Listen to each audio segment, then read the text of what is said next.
नमस्कार, हमारे खास प्रोग्राम शतरंज में आपका स्वागत है। मैं हूं मनीष और HN 24/7 देख रहे हैं आप। राजनीतिक पार्टियों का यह दर्जा क्यों छीना गया, इसके नियम क्या है? दरअसल TMC, NCP और CPI अब राष्ट्रीय पार्टी के मानक को पूरा नहीं करते हैं। बता दें कि चुनाव आयोग के अनुसार किसी पार्टी के राष्ट्रीय पार्टी का दर्जा पाने के लिए 3 शर्तों को पूरा करना आवश्यक होता है। आपको बता दें, RLD जो कि क्षेत्रीय पार्टी है, उस पार्टी का दर्जा भी छीन लिया गया है इसमें, और 3 जो राष्ट्रीय पार्टी थी उनका दर्जा भी छीन लिया गया। वहीं आम आदमी पार्टी को जो है उनको राष्ट्रीय पार्टी का दर्जा दे दिया गया। और चुनाव से पहले, निकाय चुनाव से पहले RLD का क्षेत्रीय पार्टी का दर्जा चला जाना, ये एक बहुत बड़ा झटके के रूप में देखा जा रहा है। अब देखिए, इसमें सवाल ये उठते हैं कि किसी भी पार्टी का राष्ट्रीय पार्टी का दर्जा पाने या फिर क्षेत्रीय पार्टी का जो दर्जा होता है वो कैसे छीन जाता है? आखिर क्या नियम होते हैं उन पार्टियों के लिए जो चुनाव आयोग के द्वारा बनाए जाते हैं? तो अगर किसी पार्टी को पिछले लोकसभा चुनाव में देश में ज़्यादा से ज़्यादा राज्यों में 6% से ज़्यादा वोट मिलता है तो उसे राष्ट्रीय पार्टी का मान्यता चुनाव आयोग देता है। वहीं इसके अलावा अगर कोई राजनीतिक पार्टी 3 राज्यों को मिलाकर लोकसभा की 3% सीटें जीत लेती है तो इस लिहाज से भी राष्ट्रीय पार्टी की मान्यता दी जाती है। साथ ही अगर किसी पार्टी को 4 राज्यों में क्षेत्रीय दल का भी दर्जा मिला हुआ है तो उसे राष्ट्रीय पार्टी की मान्यता मिल जाती है। तो ये 3 शर्तें होती हैं और इन तीनों शर्तों में कई शर्तें जो है ये जो क्षेत्रीय पार्टी होती है उन पर भी लागू होता है कि किस तरह से क्षेत्रीय पार्टी काम कर रही है। चुनाव आयोग पूरा इन पर नजर रखती है। तो एक बड़ा झटका लगा है राष्ट्रीय लोकदल पार्टी को, और उनकी जो पार्टी का दर्जा है, क्षेत्रीय पार्टी का दर्जा, अब वो छिन गया है। अब बिना सिंबल के सहारे वो चुनाव लड़ेंगे। वहीं अगर हम बात करें TMC का भी जो दर्जा है वो छीन लिया गया है। वो राष्ट्रीय पार्टी में शुमार थी, लेकिन आम आदमी पार्टी के लिए एक बड़ी खबर है कि उन्हें राष्ट्रीय पार्टी का दर्जा जो है चुनाव आयोग ने दे दिया है। क्योंकि कर्नाटक में चुनाव होने वाले थे तो इसको लेकर मांग की जा रही थी अरविंद केजरीवाल के द्वारा कि भाई हमें राष्ट्रीय पार्टी का दर्जा दिया जाए जिससे हमें चुनाव में मदद मिल सके। लेकिन उसके बाद कुछ चीज़ें ठंडे बस्ते में चल गई, लेकिन कर्नाटक हाईकोर्ट ने कहा भाई इन पर तुरंत कार्रवाई करके इनको तुरंत राष्ट्रीय पार्टी का दर्जा दिया जाए। तो अब राष्ट्रीय पार्टी का दर्जा आम आदमी पार्टी को मिल गया है। तो TMC, NCP और CPI ये 3 ऐसी पार्टी हैं जिनकी राष्ट्रीय पार्टी की मान्यता चली गई है। वहीं 2-3 कुछ ऐसी पार्टियां हैं जिनकी जो है क्षेत्रीय पार्टी की जो मान्यता है वो चुनाव आयोग ने कहीं ना कहीं छीन ली है। और खासकर तो ये बहुत अहम हो जाता है उत्तर प्रदेश की दृष्टि से रालोद के लिए। रालोद जो कि इस वक्त हर जगह अपना परचम जो है लहराने की कोशिश कर रही है। आप बात कीजिए उत्तर प्रदेश में उसकी एक अच्छी होल्ड है, उसकी एक अच्छी पकड़ है। वहीं अगर हम बात कर ले राजस्थान में भी जो रालोद है, रालोद बड़े बढ़ चढ़ कर हिस्सा लेती वहाँ के चुनाव में भी। लेकिन इस तरह से क्षेत्रीय पार्टी का दर्जा समाप्त हो जाना ये भी एक बड़ा सवाल है और निशान खड़ा करता है।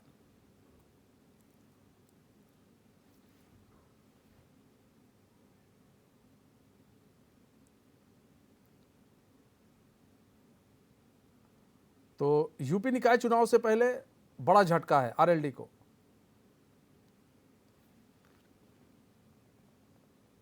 और अगर दर्जा समाप्त हो जाता है तो कुछ असर तो पड़ता है, क्योंकि आप जब लोगों के बीच में जाते हैं तो उस वक्त एक अलग छवि थी। ऐसा नहीं है कि इनका दर्जा वापस नहीं मिल सकता है, फिर से ये परफॉर्मेंस अच्छा करे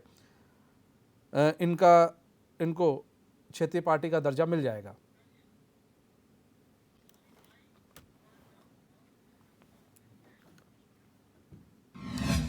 तो कई सवाल खड़े कर रहे हैं और चुनाव से पहले इस तरह का पार्टियों का दर्जा छिन जाना, ये कई सवाल खड़े कर रहे हैं। हमारे साथ हमारे मेहमान भी जुड़े हुए हैं। अश्वनी शाही जुड़े हैं, BJP प्रवक्ता, आमिर खान जुड़े हुए हैं, सपा नेता हैं, हंसराज ज्वाला जुड़े हुए हैं, रालोद नेता। आप सभी मेहमानों का स्वागत है HN में। हंसराज ज्वाला जी, सबसे पहले आपका रुख कर लेते हैं। सर, निकाय चुनाव से पहले हंसराज जी, क्षेत्रीय पार्टी का दर्जा छिन जाना एक बड़ा झटका है, आप लोगों को लगा है?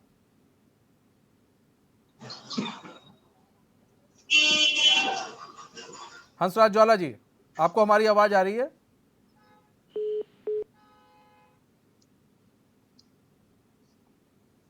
ठीक है, हंसराज ज्वाला जी से हम दोबारा संपर्क साधने की कोशिश करेंगे।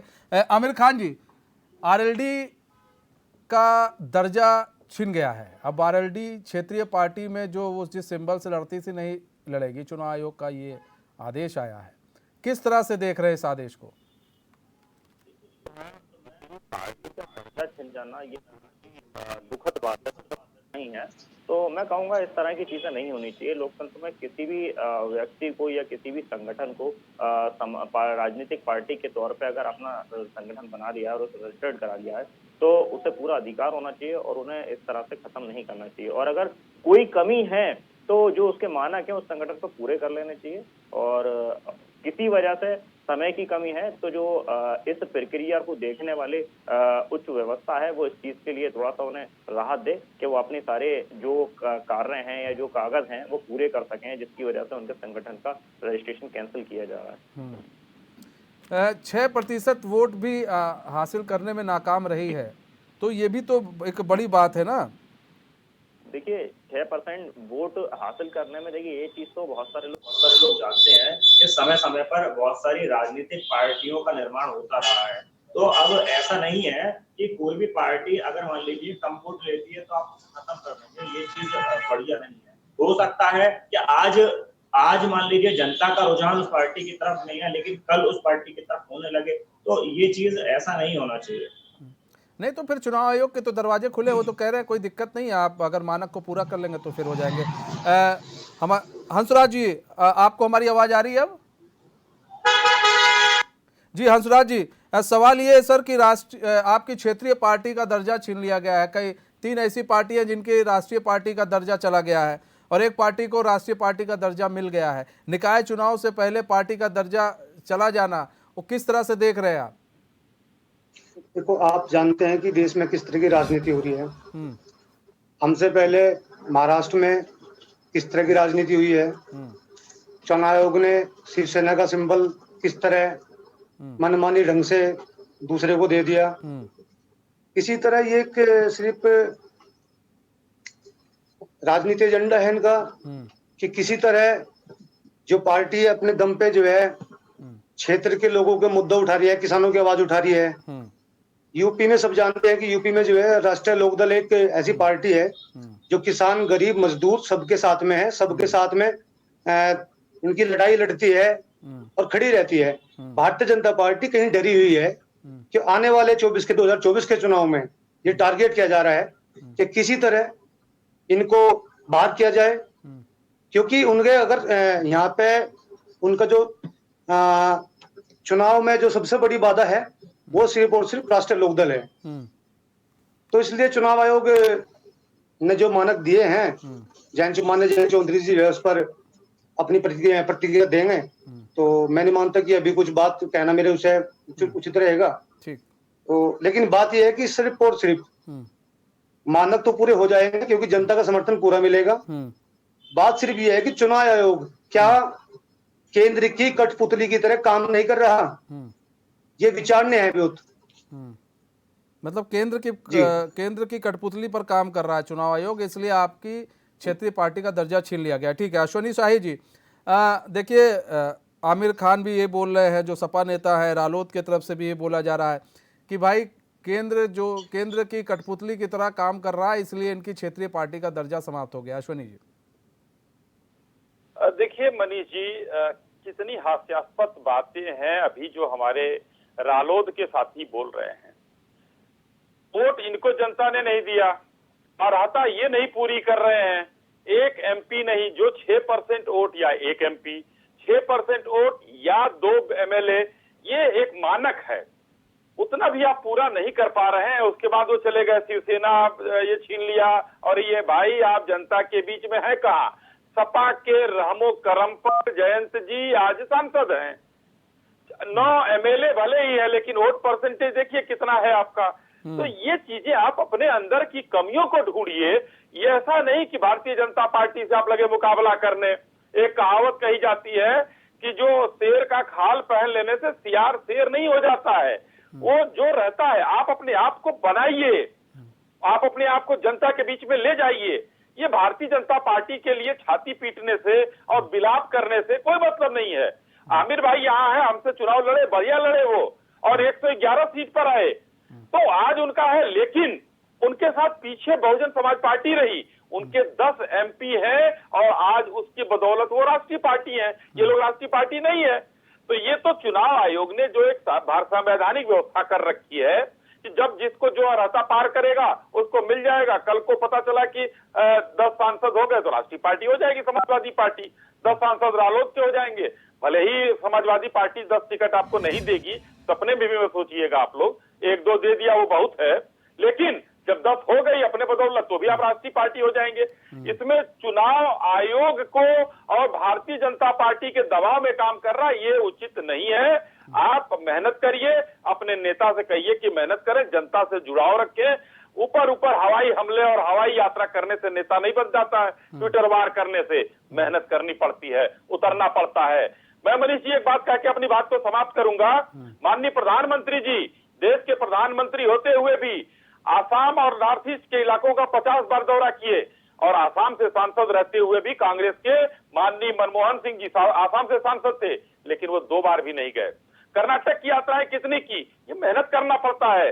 हमारा पन्ना प्रमुख से लेकर राष्ट्रीय अध्यक्ष तक मेहनत करते हैं, तो हम लोग आज इस तरीके की बात वो कर रहे हैं। हर प्रदेश में हमारा वोट परसेंटेज बढ़ रहा है, लेकिन आप लोग सिर्फ बिलाप करेंगे तो बिलाप से राजनीति नहीं होती है। राजनीति के लिए आपको लड़ना पड़ता है, मेहनत करना पड़ता है, नेतृत्व को मजबूत बनना पड़ता है। जी हंसराज ज्वाला जी, देखिए अश्विनी भाई ने बातों बातों में एक बड़ी पॉइंट की बात कही है, उसको समझना बहुत जरूरी है। हंसराज ज्वाला जी भले ही वो विपक्षी पार्टी हैं, आप चाहे जो भी कहें, लेकिन एक पॉइंट की बात कही उन्होंने एक बात कही है कि सपा आपको खा जाएगी, क्योंकि वो जो है आप उसके साथ चुनाव लड़ेंगे तो वो भाई वो अपने हिसाब से आपको सीटें देगी, और जब सीटें देगी फिर आप उतने ही हिसाब से सीट लड़ेंगे, और जब लड़ेंगे तो उतने ही वोट परसेंटेज होगा। मैं आपको थोड़ा कुछ बता भी दूं, 2022 के विधानसभा चुनाव में रालोद ने 8 सीटों पर जीत हासिल की थी, हालांकि उसे महज 2.85% वोट हासिल किए थे।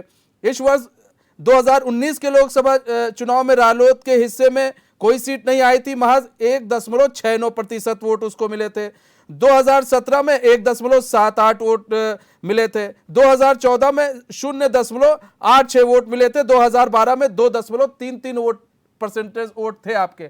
इससे अंदाजा आप लगाइए कि आप लोग कहां जा रहे हैं, और इसमें बीजेपी का कोई हाथ नहीं। देखिए आम आदमी पार्टी को राष्ट्रीय पार्टी का दर्जा दिया गया ना, तो आप लोग भी आज यहां पर क्षेत्रीय पार्टी का आपका दर्जा गया है, तो उसमें कहीं ना कहीं आपके भी बहुत सारे लूप पॉइंट हैं, उसे आपको पकड़ना पड़ेगा, क्योंकि सपा की साइकिल पर आप सवार तो जरूर हैं, सपा तो अपना काम निकाल लेगी, लेकिन आप लोग का क्या होगा सर? जी 2019 के चुनाव में अगर बात की जाए जनता के वोट की, तो जनता ने पूरा समर्थन वोट दिया था। इन लोगों ने धांधलीबाजी करके बागपत सीट और मुजफ्फरनगर सीट दोनों पे जबरन जो है अधिकारियों के दबाव में या सरकार के दबाव में आके जबरन जो है इन लोगों ने, क्योंकि भरपूर मात्रा में वोट दी थी, लोगों ने पूरा समर्थन दिया था। 1% वोट मिला था आपको, इतना समर्थन मिला था। ये सुनो, ये आंकड़े सुनो, ये आंकड़े ना, ये आंकड़े चुनाव आयोग के आंकड़े हैं, धरातल के आंकड़े कुछ और थे। अभी पूर्व में जो है, अभी 2 महीने, अभी 3 महीने पहले खतौली में उपचुनाव हुआ है। भारतीय जनता पार्टी ने देखा है, अच्छी तरह समझा है कि किस तरह चुनाव लड़ा गया, धरातल पर चुनाव लड़ा गया है। जयंत चौधरी जी ने धरातल पर चुनाव लड़ा है, और बीजेपी के बड़े बड़े दिग्गज, यूपी के अन्य राज्यों के दिग्गज खतौली में डेरा डाले पड़े थे 2-3 महीने से, उन्हें इस तरह शिकस्त मिली है। ये इनकी सबसे बड़ी, इन्हें पता है कि 24 का चुनाव भी इस तरह ही लड़ेंगे। में 8 सीटों पर जीत हासिल की है, लेकिन वोट परसेंटेज आपके नहीं रहे, 2.85 रहे हैं। इसका मतलब आप समझिए, कोई आपसे यहाँ पर कोई चुनावी आंकड़े, कोई दुश्मनी नहीं है। मैं आपकी बात से सहमत हूं, लेकिन ये चुनावी आंकड़े जो है चुनाव आयोग के दिए हैं। चुनाव आयोग किसके लिए, किसके सेवा काम कर रहा है, आप बताइए मुझे। चुनाव आयोग देश का जो लोकतंत्र है ना, जो ढांचा था, जो पहले था, वो बीजेपी की राजनीति में वो इतना गंदा हो चुका है। तो अब चुनाव नहीं लड़ेगी, जो दिखा दे, जो बता दे, वो सच हो जाता है। ठीक है हंसराज भाई, आप चुनाव नहीं लड़ा जाएगा, आरएलडी चुनाव नहीं लड़ेगी? ऐसा नहीं है, चुनाव लड़ा जाएगा। क्यों लड़ेगी? इसके लिए माननीय जयंत चौधरी जी प्रयास करेंगे। उनके पास में अभी सारे विकल्प खत्म नहीं, अभी सारे विकल्प खत्म नहीं हुए हैं। नहीं नहीं, हम ये नहीं कह रहे, ठीक है उनको दर्जा मिलता नहीं मिलता एक अलग बात है। मतलब आप लोग जब चुनाव आयोग को जब खरीद रखा है बीजेपी ने, तो क्यों चुनाव लड़ रहे हैं आप लोग? देखो, देश में बहुत सी चीजें ऐसी है, हाँ हमारे पास में अभी रास्ते खुले हुए हैं, कोई रास्ते बंद नहीं है। हाँ और इस पर प्रतिक्रिया जैन चौधरी जी देंगे, हाँ उसके बाद में हम ही कोई स्टेटमेंट देना चाहेंगे। हाँ।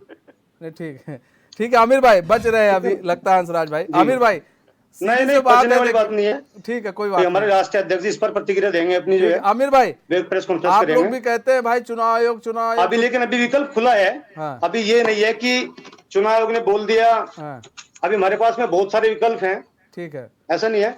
सारी मशीनरी बीजेपी खरीद नहीं पाएगी। अच्छा, मतलब कुछ मशीनरी छोड़ रखी है, लेकिन कौन सी मशीनरी नहीं खरीद पाएगी हंसराज भाई, वो भी तो बता दो आप।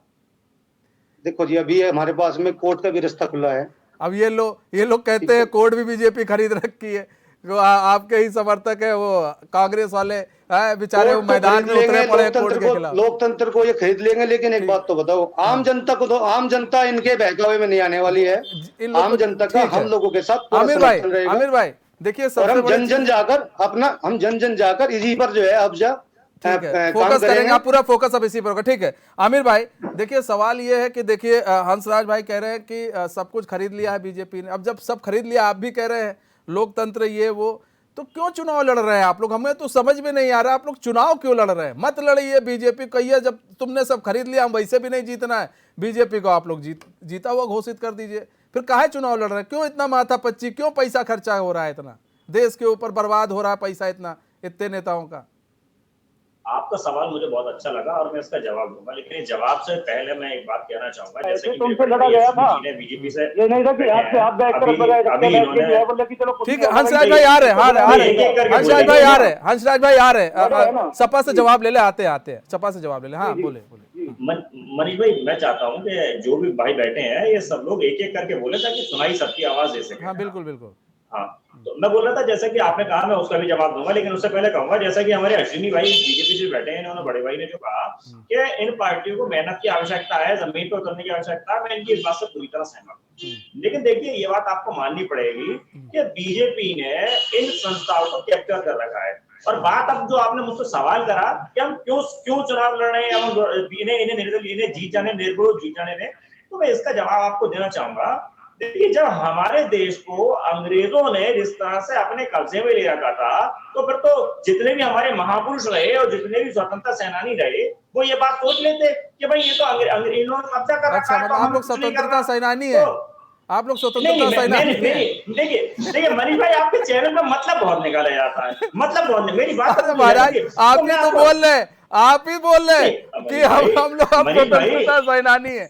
मनीष भाई, मैंने ये नहीं कहा, मैंने कहा कि अगर उसमें कोई स्वतंत्रता सेनानी सोच लेते कि भाई अंग्रेजों ने कैप्चर कर रखा है भारत को, तो हमें कुछ नहीं करना, अब तो हम बैठ जाते हैं। तो आज भी मैं और आप गुलामी कर रहे हो, तो हो सकता है कि मैं ऐसे बोलने के लिए स्वतंत्र नहीं होता और आप ऐसे चैनल पर बोलने के लिए होते, और मेरे भाई भी नहीं बैठे होते, है ना।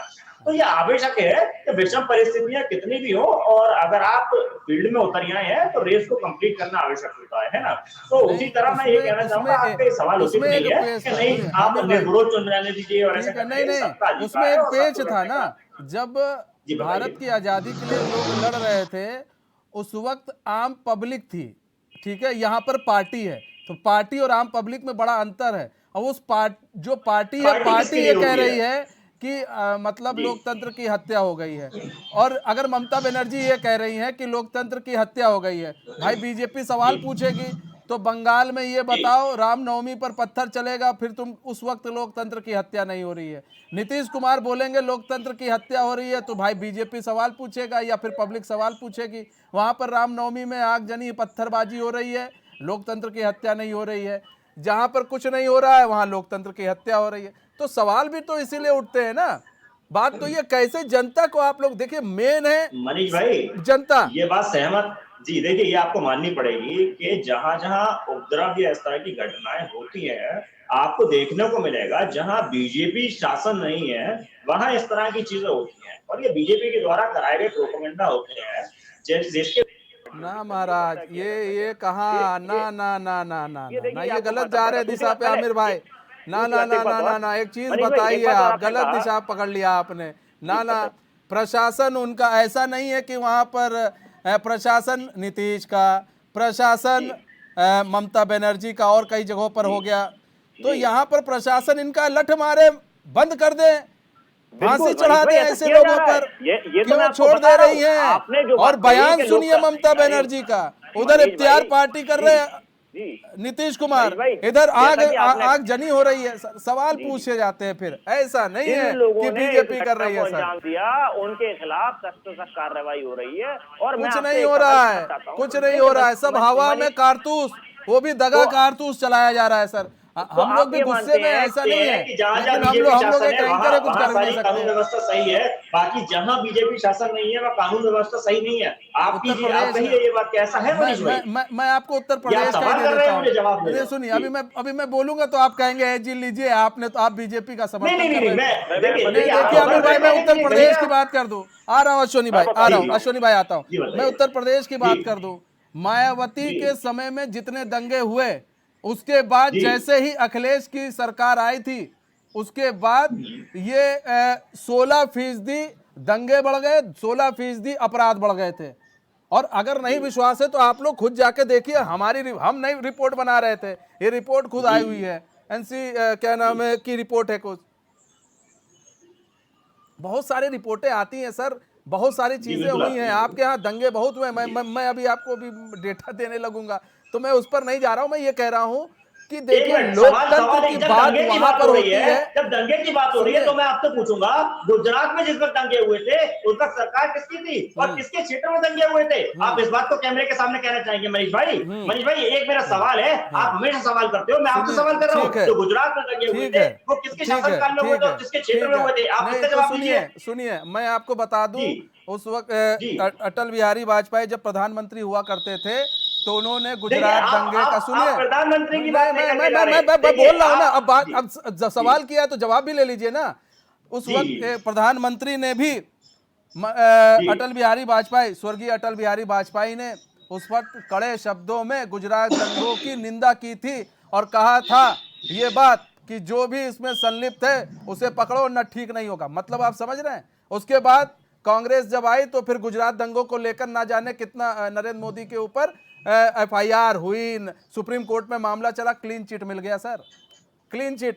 ये मैं नहीं कह रहा हूं कि नहीं हुआ है, जो हुआ वो गलत हुआ है, लेकिन आप एक दंगे की बात करेंगे, हम दंगे गिनाने लगेंगे तो सर आप तो आंकड़े आपके पास 6 से 7 हजार 700 दंगे। मैं दंगों के फेवर में नहीं हूं, मैं भी। ठीक है अश्वनी शाही जी जवाब दीजिए सर। देखिए आमिर भाई कानून व्यवस्था की बात कर रहे हैं और उत्तर प्रदेश का ही नाम आपने ले लिया मनीष जी, तो मैं ज्यादा नहीं बोलूंगा, समय कम होता है। 3 उदाहरण दूंगा मैं। पहला उदाहरण दूंगा, माननीय संसदीय कार्य मंत्री थे उस समय आजम खां जी। उस समय कानून व्यवस्था बड़ी अच्छी थी, पुलिस उनकी भैंसे खोजती थी, लेकिन उसके अलावा एक SSP को 3 घंटे खड़े होने की सजा उन्होंने दी थी। कानून व्यवस्था का राज था उस समय, बहुत बढ़िया कानून व्यवस्था थी। अतीक अहमद जो आज साबरमती जेल से लाया जा रहा है और आने में कह रहा है कि हमारी हत्या हो सकती है, हमारा ये हो सकता है, वैसा अपराधी थर-थर कांप रहा है। उसने 20 सिपाहियों को अपने घर में कैद कर रखा था। सपा की सरकार थी तो कानून व्यवस्था का राज था। मुख्तार अंसारी जो रोपड़ जेल में था और उत्तर प्रदेश नहीं आना चाहता था, वो आज उत्तर प्रदेश लाया गया, थर-थर कांप रहा था उत्तर प्रदेश आने से। उसने कोतवाली में ताला लगा दिया था आमिर भाई। ये 3 हमने उदाहरण दिए, चौथा नहीं दूंगा क्योंकि आप कानून व्यवस्था की बात कर रहे हैं और हम लोग अब विषय से भटकेंगे क्योंकि बात हो रही है सभी क्षेत्रीय पार्टियां और राष्ट्रीय पार्टियों का।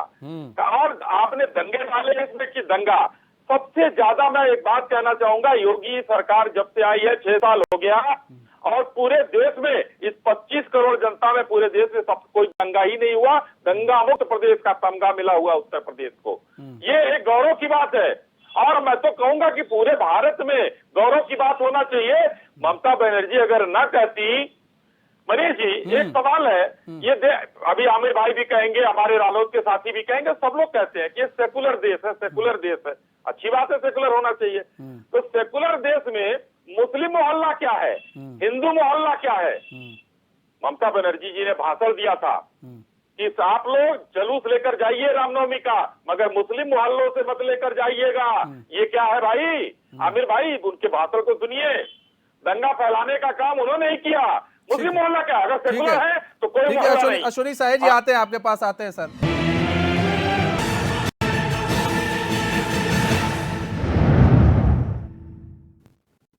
ब्रेक के बाद फिर स्वागत है आपका। तो कहीं ना कहीं तीन बड़ी पार्टियों का राष्ट्रीय पार्टी का दर्जा छिन गया, वहीं आरएलडी का क्षेत्रीय पार्टी होने का दर्जा छिन गया है। अब इस चुनाव से पहले इस तरह का दर्जा छिनना कहीं ना कहीं एक बड़ा झटका है रालोद के लिए। हमारे साथ हमारे मेहमान भी जुड़े हुए हैं।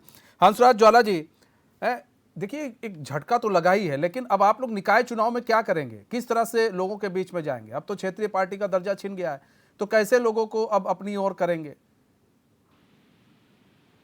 एजेंडा था, लोगों की समस्या है, हम उसी एजेंडे पे काम करेंगे।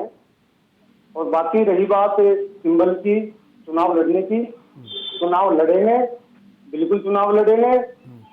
और जैसे भी आगे राष्ट्रीय अध्यक्ष का हमारे निर्देश होगा, उस हिसाब से हम आगे चुनाव लड़ेंगे। ये कोई अभी कोई हार नहीं है। बीजेपी वाले को लगता है कि ये हार है, ये हार नहीं है। और मेरे भाई अभी मनीष जी, ये अश्वनी जी बता रहे थे जो है, कल हस्तिनापुर में एक लड़के को गोली मार दी गई, उस पर पुलिस एक्शन नहीं ले रही। जिसने गोली मारी वो तो जेल में नहीं गया। और एक कमाल की बात, क्या दंगा नहीं है, भीड़ ने जो है उस घर को आग लगा दी, 2 घरों को आग लगा दी, जिनका कोई मतलब वास्ता उस हत्या से था नहीं। और छोटे छोटे बच्चों ने घंटों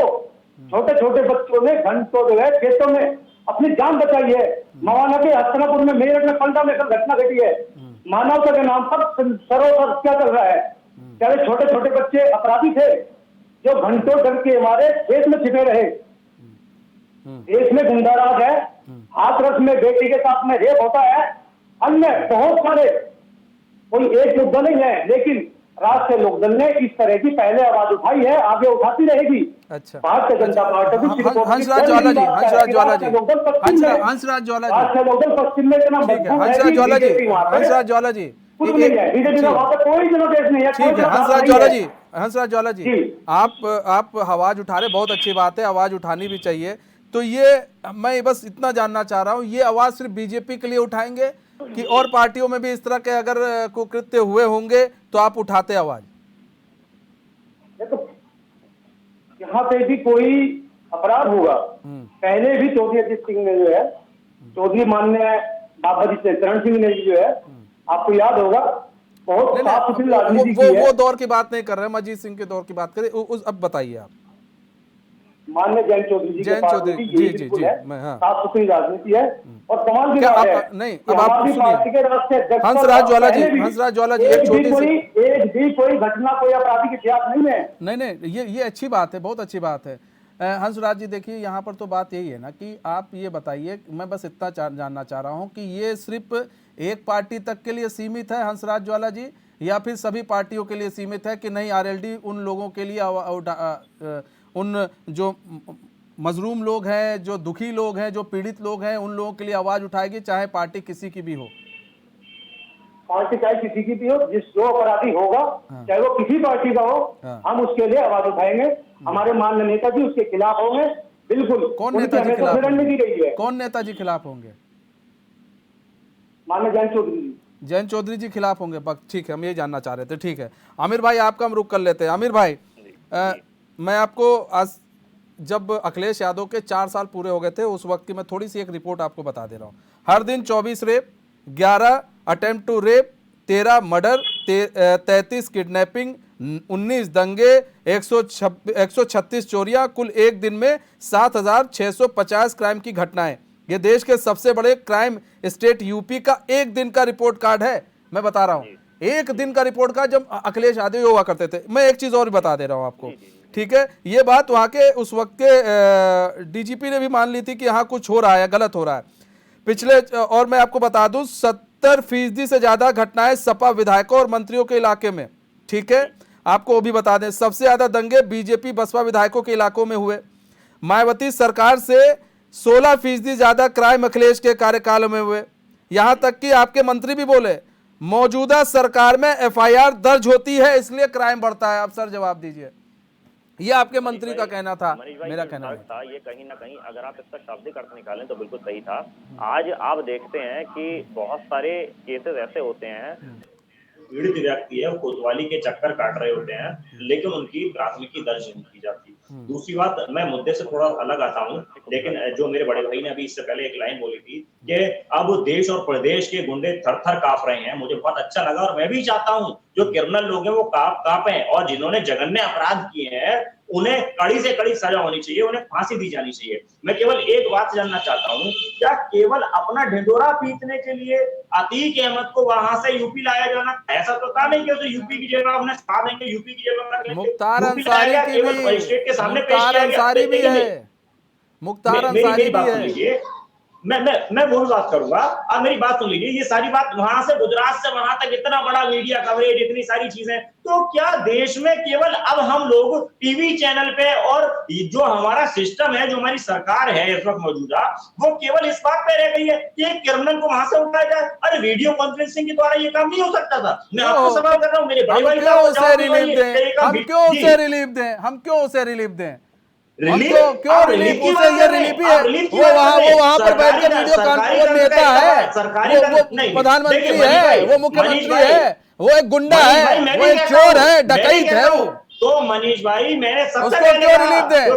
उसका जुलूस निकलना चाहिए, और ये जुलूस निकल रहा है, बहुत अच्छा हो रहा है, ये आतंक खत्म होगा। मैं भी कहता हूँ, लेकिन सरकार का बेवजह तंत्र को परेशान करना, या ये तंत्र परेशान नहीं हो रहा है, ये जुलूस निकल रहा है। ऐसे चोर डकैतों का जुलूस निकलना बहुत जरूरी है।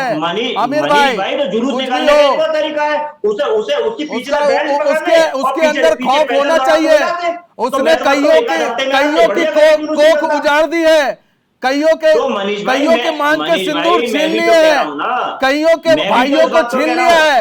ऐसे लोगों पे जुलूस नहीं निकलेगा तो मान्यवर ऐसे लोग सुधरेंगे नहीं, ये वही है। यानी कि मनीष भाई, आप एक बात में सहमत हैं कि आप न्यायालय से ज्यादा जुलूस निकालने में यकीन रखते हैं? न्यायालय तो जा रहे हैं महाराज, न्यायालय जा रहे हैं, वो न्यायालय ही जा रहे हैं, वो न्यायालय ही जा रहे हैं। तो आज के टाइम ना ऐसे गुंडे माफियाओं का जुलूस नहीं निकलेगा तो लोग देखेंगे नहीं, वरना यही अतीक अहमद है जिसपे प्रयागराज के लोग डरते थे, कांपते थे। आज पूछिए जाकर, मनीष भाई, डंके की चोट पे कहते हैं ऐसे माफिया आगे तो हम लोग कूट देंगे। सिस्टम लगा इतना, अगर किसी अच्छे काम में लगता, किसी दो परिवारों का भला हो सकता था बड़े आसानी से। क्या भला हो जाता? अच्छे जानते हैं, क्या भला हो लेकिन जाता? अगर जुलूस निकालने से बात हो रही है, तो मैं कहूंगा उत्तर प्रदेश और जितने भी देश की जेलों में क्रिमिनल फिर रहे हैं, पुलिस कर्मियों सबका जुलूस निकले, सबका जुलूस निकले, कोई नहीं बचना चाहिए, गुंडा माफिया कहीं का बचना नहीं चाहिए। जेल से सारे दोषियों को निकाला जाए, क्रिमिनलों को निकाला जाए, और उनका पुलिस के द्वारा जुलूस निकलवा दिया जाए। अगर जुलूस निकालने से ये सारी चीजें सही होती हैं तो मैं आपके फेवर में हूँ। और मैं आपको सबसे पहले मैंने एक बात कही कि अगर कोई व्यक्ति जघन्य अपराध करता है तो उसे कड़ी से कड़ी सजा होनी चाहिए। हम उसे क्यों उसे हम सहूलियत दे कि हम वहां पर बैठ कर वीडियो कॉन्फ्रेंसिंग के जरिए वो कोर्ट में पेशी कर दे? क्यों दे सहूलियत? उसके मन में खौफ होना चाहिए कि गाड़ी कभी भी पलट जाएगी। खौफ नहीं होगा बदमाशों के मन में तो उमेश पाल हत्याकांड ऐसे रोज होते रहेंगे। आमिर भाई, हम और आप ऐसे रोज फिरते रहेंगे और ये लोग कतलेआम मचाते रहेंगे। अश्विनी जी देखिए, सुनिए, मैं पहली लाइन से अरे आमिर जी सुन लीजिए, आमिर जी ब्रेक लगाइए, थोड़ा ब्रेक लगाइए। ठीक है अश्विनी भाई, ब्रेक लगाइए। ठीक है अश्विनी भाई आप बोलिए। आमिर भाई सुन लीजिए, आमिर जी देखिए, ये कानून, ये अदालत और ये सजा किस लिए होती है? इसलिए होती है कि एक व्यक्ति जो भी अपराधी है उसको कानून सजा देता है और जेलों में रखा जाता है, तो उसका सामाजिक बहिष्कार होता है। उससे क्या होता है कि सामाजिक उसको सम्मान नहीं दिया जाता है। तो ये जुलूस निकालना जो मनीष जी कह रहे हैं, ये सम्मान नहीं है, ये अपमान करना है कि तुमको हम इस तरीके से खींच कर ले आएंगे। और मेरा ये कहना, जिस तरीके से आप वकालत कर रहे हैं, समाजवादी पार्टी कहीं ना कहीं जाने अनजाने अपराधियों की वकालत करने लगती है। आज अगर आप लोगों ने इस तरीके का काम किया होता तो ये अपराधी महिमा मंडित नहीं होते और ये महिमा मंडित नहीं होते, इनको समाज के सामने तिरस्कृत किया जाता, तभी जाकर एक कच्ची नेता, सुनिए, एक ऐसे ऐसे जो है कच्ची लेकर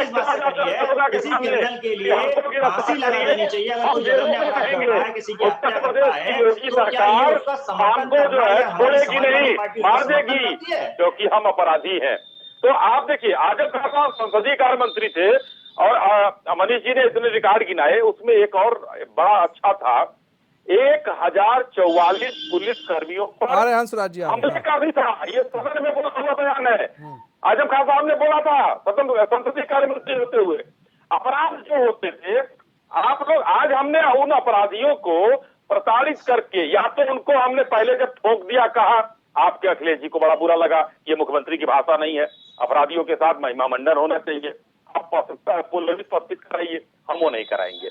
हम या तो उनको जेलों में डालेंगे या वहीं पहुंचाएंगे, ये अपराधियों की बात हो गई, या फिर बुलडोजर चला देंगे। हाँ, बिल्कुल चलाना चाहिए। ठीक है हंसराज जी, बुलडोजर का बता दीजिए जिसने विरोध किया हो, न्यायालय ने जिसको कहा है कि नहीं करना चाहिए। ठीक है हंसराज जी, प्रक्रिया है, कानूनी प्रक्रियाओं को क्यों करना आवश्यक है, और जिसने गुनाह किया है उसे कड़ी से कड़ी सजा। हंसराज जी, सवाल ये है सर, अभी आप कह रहे थे कि तमाम तरह की बीजेपी में ये हो रहा वो हो रहा, इसलिए हमारे पार्टी का दर्जा छीन लिया गया।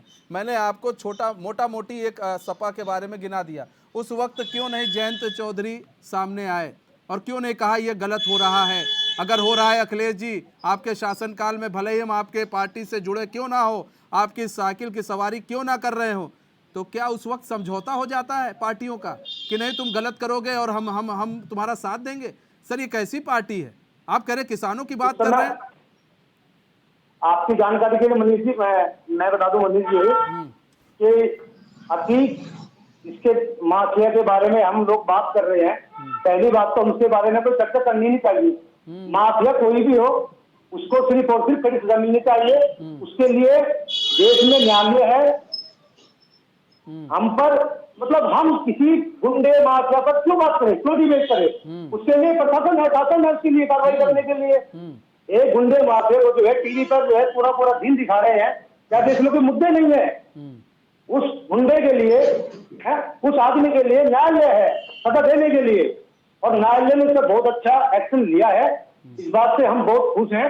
ईमान में उस न्यायालय में, उच्च न्यायालय में जो भी निर्णय आया है बहुत अच्छा है, उसको सजा मिली है। आगे भी उसको जो है बड़ी सजा मिले, उसको फांसी मिले। हम यही चाहेंगे ताकि एक मिसाल पेश हो देश के लिए, जो अपराध करेगा उसको सजा मिलनी चाहिए। जब सत्ता में नहीं है तब आप बोल रहे हैं, जब सत्ता में सपा थी क्यों नहीं बोलते थे? अभी पिछले टाइम से जो है सपा में था नहीं, बसपा में था वो। उसकी घरवाली अपनी शादी जो है बसपा सरकार की है, ठीक है ना।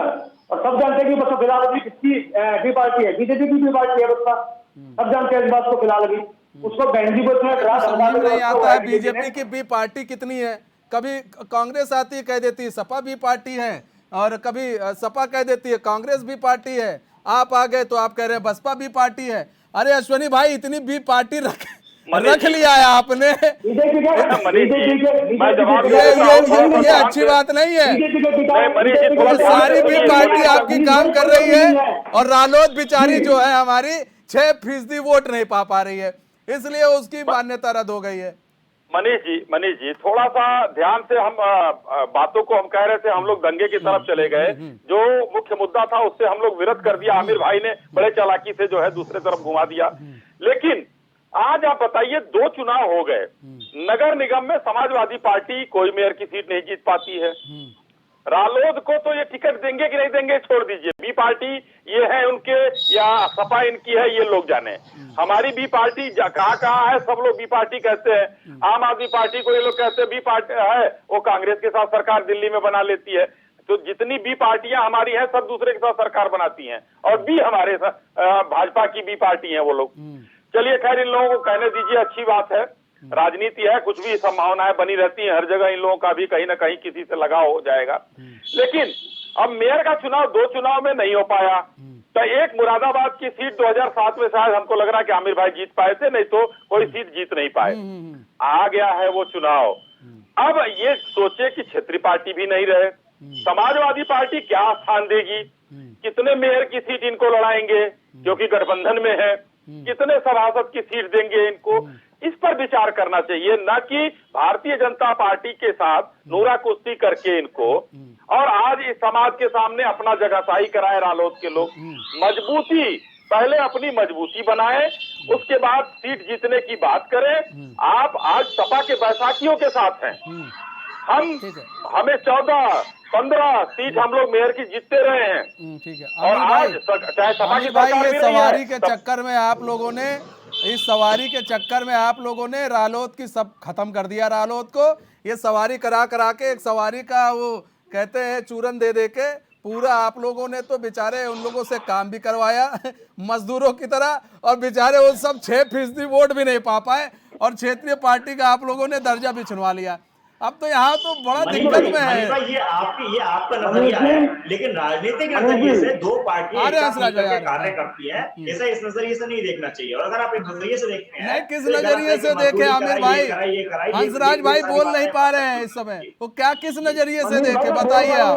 वो लोकसभा चुनाव के लिए सीट मांगेंगे, आप 3 या 4 सीट दे दोगे। जी मनीष जी, हंसराज भाई, दो से ऊपर हंसराज भाई, मनीष जी जनता दे रही है कि चल जा रहा है, देख लीजिएगा। मैं बता दूं आपको कि लोग ना बीजेपी के लिए 2019 में किसी गांव में घुसने नहीं गए थे। आपको फिर सब जीत याद गई होगा। थी। दूसरी बात, आप बोलते हैं ना कि हमने काम किया है, हमने क्षेत्र में रह के जनता के बीच में काम किया है, हमारे नेता ने काम किया है, फिर काम करेंगे नेता के साथ। हंसराज भाई, आप समझ नहीं पाए, आप समझ नहीं पाए, समझ नहीं पाया मेरी बात को। ये सब हंसराज भाई, हमने किसी से नहीं कहा। नहीं ठीक है हंसराज भाई, बात तो सुन लीजिए। हंसराज भाई, सवाल सुन लीजिए हंसराज भाई। इस बात से तो मैं आपको बता दूं, 2024 के चुनाव को बता दूं आपको मैं, जो बीजेपी करना चाह रही है ना, ठीक है, लोक दल एक ऐसी पार्टी है कि मजबूत पार्टी है, ठीक है, वो किसी के दबाव में, किसी के हंसराज भाई, वो आपको साथ ले, सुनिए हंसराज भाई, कांग्रेस को सपा क्यों नहीं साथ रख रही है? हम पश्चिम के हैं, हम डरने वाले नहीं है। नहीं, आप हिंदुस्तानी है, हम तो नहीं जानते आप पश्चिम के हैं। हम तो सोच रहे थे रालोद भारतीय है, लेकिन आज हम जान गए कि आप पश्चिमी हैं। आज हम जान गए आप पश्चिमी हैं। ठीक है,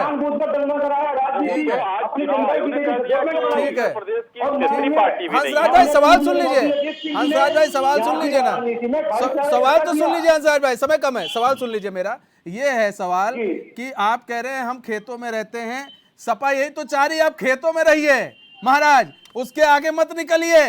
आपको खेतों में फंसा फंसा के हल चलवा रही है और अपना देखिए मलाई काट रही है सपा। तो भाई सपा को कोई दिक्कत नहीं है, उसके अच्छे खासे विधायक हैं, अभी सांसद हैं, अभी आएगा लोकसभा चुनाव, चूरन के रूप में 2-3 सीट आपको पकड़ा देगी कि भैया लो लड़ लो तुम लोग, और बाकी हमको देख लेने दो। तो आप लोग समझिए इस बात को, आपके पार्टी के नेता को, जयंत चौधरी को समझना पड़ेगा कि हमें इनके दायरे से निकलना बहुत जरूरी है, सपा के दायरे से। उस दायरे से नहीं निकलेंगे तो फिर लोग कहेंगे एक थी रालोद। इस बात को समझिए। तो मनीष जी, आप तो जो है बीजेपी की बात बोल रहे हो। हंसराज भाई, हम अच्छा अब ये हम आपसे बात कर रहे हैं, आपको बता रहे हैं, आप कह रहे बीजेपी की भाषा बोल रहे हो। नहीं भाई, हमने आपकी पार्टी का क्षेत्रीय दल का वो नामो निशान नहीं छीना है, वो छीना है चुनाव आयोग ने। हम लोग तो बस बता सकते हैं, सजेशन है। देखिए हम लोग देख रहे हैं, बहुत करीब से हम रालोद को देखते हैं, पश्चिमी उत्तर प्रदेश को मैंने कवर किया है, मैं जानता हूं कि रालोद मजबूत पार्टी है, लेकिन जब चुनाव होता है तो वही वोटर क्यों बीजेपी की ओर खिसक जाते हैं, ये भी सवाल है हंसराज भाई, इस पर भी सोचना पड़ेगा। मनीष भाई, हम क्षेत्र में हैं, जनता हमारे साथ है, 2024 के साथ में दिखाएंगे बीजेपी को कि किस तरह इनकी नाक रगड़ी जाएगी। और पश्चिम में इनको वोट तो छोड़ो, इनको गांव में लोग बात जो है पसंद मतलब करना तो कोई दूर की बात नहीं। पहले अपना सिंबल लेके आइए, सिंबल कब लाएंगे? बीजेपी को सुनो, बीजेपी को लोग जान चुके हैं कि बीजेपी का एजेंडा क्या है। हिंदू मुस्लिम, हिंदू मुस्लिम, हिंदू मुस्लिम, ये उसको मार देगा, वो उसको मार देगा, ऐसा नहीं है। मुजफ्फरनगर के धरती पर 2019 के चुनाव में साबित किया था कि यहाँ पर आमिर भाई सवाल ये है, आमिर भाई हिंदू मुसलमान की बात करते रहते हैं, मैंने आज तक कभी जितनी भी डिबेट की है, मैंने आज तक कभी बीजेपी को ये कहते नहीं सुना है, लेकिन मैंने हमेशा विपक्षी पार्टी को ये कहते सुन लिया है।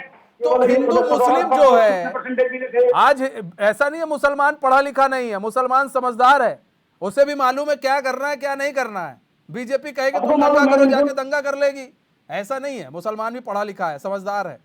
दंगा कभी हिंदू मुसलमान कभी करता ही नहीं है। ठीक है, दंगा अश्विनी जो भाई, है, दंगा जवाब कराते दीजिए। हैं बीजेपी जैसे लोग, दंगा ठीक है। कराते हैं बीजेपी ठीक है, जैसे ठीक है, ठीक है। लोग अश्विनी अपनी भाई, राजनीति चमकाने के लिए। मनीष जी, उन्हें फर्क नहीं है, भारतीय जनता उन्हें फर्क पार्टी नहीं पड़ता कितने लोग सही एक लोग, राजनीतिक कितने लोग दल मारे होने के गए, नाते कितने और लोग देश में सबसे उनको बड़ी उनको पार्टी दंगा- होने के नाते दंगा कराने में आज अगर कभी हमारा काम सुनो, है एक बार अगर देश नंबर की आया ना जनता तो जो दंगा 140 दंगा करोड़ से ऊपर की जनता है और उत्तर प्रदेश की 30 करोड़ जनता के लिए उनकी भलाई के लिए जन संवाद के साथ जन विश्वास का काम करना। मगर ये लोग चीजों को अपनी मेहनत को नहीं करते हुए ये भारतीय जनता पार्टी पर ये लोग जो है चीजों को थोपते हैं कि भारतीय जनता पार्टी ने ये कर दिया वो कर दिया। किसी संस्था पर भरोसा नहीं, न सीबीआई पर भरोसा, न ईडी पर भरोसा, न चुनाव आयोग पर भरोसा। लेकिन अब सब आपने खरीद लिया है, अश्वनी भाई, सब खरीद लिया है, तो कहाँ भरोसा नहीं, करेंगे? मैं वही तो कह रहा हूँ, लेकिन जब खरीद लिया है तो सभी लोग क्यों जाते हैं ईडी के दफ्तर में? 150-200 लोग इकट्ठा होकर क्यों जा रहे थे? और आज जो है अब देखिए अब लगातार बोले चले जाएंगे, ठीक है, बोलने हंसराज नहीं भाई देंगे। सुन ये लीजिए ना, अब हंसराज भाई सुन लीजिए। भाइयों बहनों करके ठीक है, हंसराज भाई सुन लीजिए, हंसराज भाई सुन लीजिए। कुछ नहीं है, ठीक है, ठीक है, हंसराज भाई ठीक है, हो गया, हंसराज भाई सुन सब राज्यों में लीजिए। है। ठीक है, हंसराज भाई का थोड़ा राजद में कुछ नहीं है।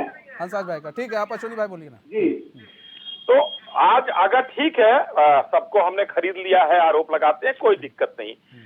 अरे सुप्रीम कोर्ट ने भी तो कह दिया कि संस्थाओं को हम काम करने से नहीं रोक सकते, आज का खारिज करके भगा दिया इन लोगों को। अब कहां से आ रहा है कि हमने खरीद लिया? सुप्रीम कोर्ट पर तो भरोसा है। कांग्रेस के पवन खेड़ा जब जाते हैं 2 घंटे में वहां पर उनको जमानत मिल जाती है, तो जयराम रमेश जी यही लिखते हैं टाइगर जिंदा है। सुप्रीम कोर्ट पर भरोसा है और आज भरोसा नहीं हो रहा है।